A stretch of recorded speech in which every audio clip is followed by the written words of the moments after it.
অযোধ্যার রাজপুত্র লর্ড রামা আর মিথিলার রাজকন্যা গডেস সীতা। তাদের ভালোবাসা এক চিরন্তন কাহিনী। সীতার স্বয়ংবর সভায় রাম শিবের ধনুক ভেঙে জয় করেন সীতার হৃদয়।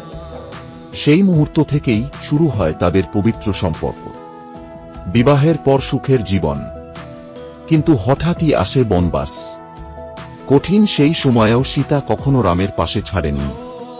কিন্তু রাবণের ছলনায় সীতাকে অপহরণ করা হয়, আর তখনই শুরু হয় রামের সবচেয়ে বড় সংগ্রাম। অসংখ্য বাধা পেরিয়ে অবশেষে রাম সীতাকে উদ্ধার করেন, আর তাদের ভালোবাসা জয় করে সব অন্ধকার। এই গল্প শুধু প্রেমের নয়, এটি বিশ্বাস, ত্যাগ আর ধর্মের পথ দেখায়। তাই আজও রাম আর সীতার নাম নিলে মন ভরে ওঠে শান্তি আর ভক্তিতে।